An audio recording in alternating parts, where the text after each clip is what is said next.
आपका बच्चा hyper active है, पुअर परफॉर्मर है, उसको बिहेवियरल इश्यूज़ हैं और आपकी परेशानी बढ़ी हुई है, तो आज का ये वीडियो उन तमाम पेरेंट्स को लेकर।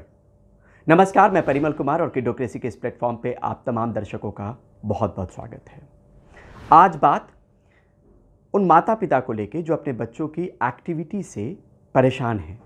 वो चाह रहे हैं कि उसमें बदलाव हो, उसमें सुधार हो, चाहे वो एकेडमिक परफॉर्मेंस की बात हो, चाहे किसी चीज़ पे कंसंट्रेट करने की बात हो, चाहे किसी चीज़ को लेके ज़िद हो।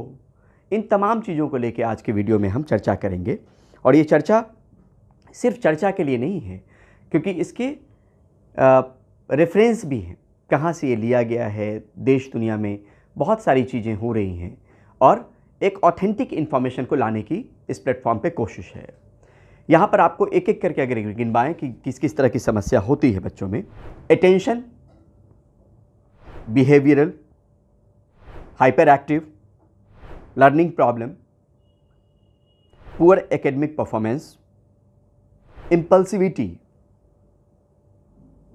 Mood swings, angry, outburst, sadness.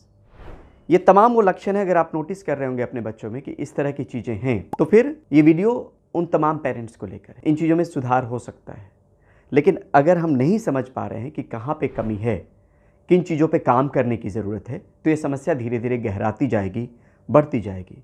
हर कोई चाहता है कि उनका बच्चा इंटेलिजेंट हो, प्रॉपर चीज़ों को अटेंशन दे, उसका व्यवहार अच्छा हो, बिहेवियर अच्छा हो, लर्निंग स्किल्स अच्छी हो, मेमोरी पावर अच्छा हो, ब्रेन प्रॉपर डेवलपमेंट, जो ब्रेन का डेवलपमेंट है वो प्रॉपर तरीके से हो, इमोशनल रेगुलेशन हो, चीज़ों को समझे, क्वालिटी ऑफ लाइफ हो, मेंटल हेल्थ और फिजिकल हेल्थ अच्छा हो।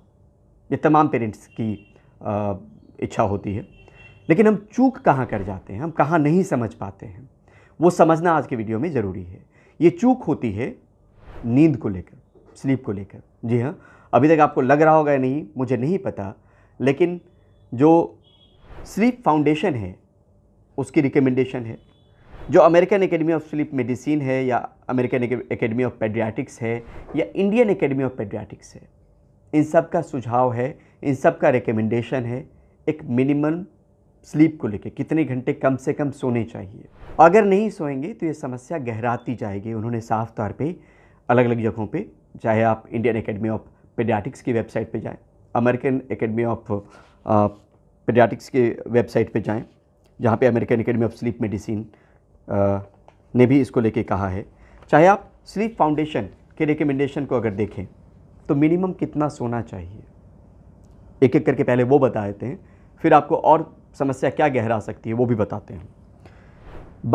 4 से 12 महीने का जो बच्चा होता है वो 12 से 16 घंटे तक उसको सोना चाहिए। उसमें नैप्स भी है जो झपकी लेते हैं। 12 से 24 महीने के बच्चे को, जिसको हम टॉडलर कहते हैं, 11 से 14 घंटे सोना चाहिए। ये स्लीप फाउंडेशन की रिकमेंडेशन है। 3 से 5 साल के बच्चे को, जो प्री स्कूल वाले बच्चे होते हैं, प्री स्कूलर्स होते हैं, उनको 10 से 13 घंटे सोना चाहिए। 6 से 12 घंटे जो स्कूल जाने वाले बच्चे होते हैं, उनको 9 से 12 घंटे तक सोना चाहिए। 13 से 18 साल टीनेजर्स वाला जो एज है, 18 से ठीक पहले वाला, वो 8 से 10 घंटे सोना चाहिए। और हमारे और आप जैसे लोगों को लेकर भी रिकमेंडेशन है 7 घंटे सोना चाहिए, जो 18 साल से ऊपर के लोग हैं। और ये बहुत रिसर्च के बाद इस नतीजे पे पहुंचा गया है, चाहे वो स्लीप फाउंडेशन हो, चाहे इंडियन एकेडमी ऑफ पेडियाट्रिक्स हो, चाहे American academy of sleep medicine हो। अब यहाँ पर समस्या जो गहराती है वो क्या गहराती है, ये तक कहा गया है कि कम सोने पे हाइपरटेंशन के शिकार आप हो सकते हैं, डिप्रेशन हो सकता है, ओबेसिटी हो सकती है, डायबिटीज़ तक हो सकता है। तो तमाम समस्याएं कम सोने को लेकर है। ज़्यादा सोने पर भी जो रिकमेंडेशन, उससे ज़्यादा सोने पे भी इस तरह की समस्या है। तो आप ये समझिए कि जिन चीज़ों को लेकर सुधार करने की हम कोशिश कर रहे थे, शायद उसमें जो स्लीप को लेकर रिकमेंडेशन है उसमें बहुत सारे लोगों की नज़र नहीं गई होगी। तो मुझे लगा ये वीडियो बनाना चाहिए, क्योंकि कितनी नींद की ज़रूरत है आपके बच्चे को और आप नहीं समझ पा रहे हैं। आपकी रूटीन भाग दौड़ वाली है, उस रूटीन के साथ आप चाहते हैं कि बच्चा कोप अप करे, जैसे आप सोएं वैसे बच्चा सोए, तो फिर दिक्कत है। आपकी नींद 7 घंटे में पूरी हो सकती है, बच्चे को हो सकता है 10 घंटे की ज़रूरत हो। जो रिकमेंडेशन है उसको देखिए कि कितने घंटे तक उस उम्र में, जिस उम्र में आपका बच्चा है, उसको सोना चाहिए।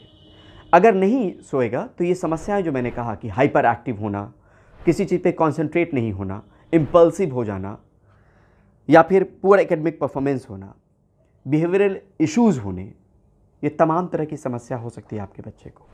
और यहाँ पे ये बताएं कि सिर्फ सोना नहीं, फिजिकल एक्टिविटी को लेके भी रिकमेंडेशन है। वो भी समझिए, कई लोग बंद कमरे में ही कोविड के दौर में रहे होंगे, उस वक्त मजबूरी रही होगी।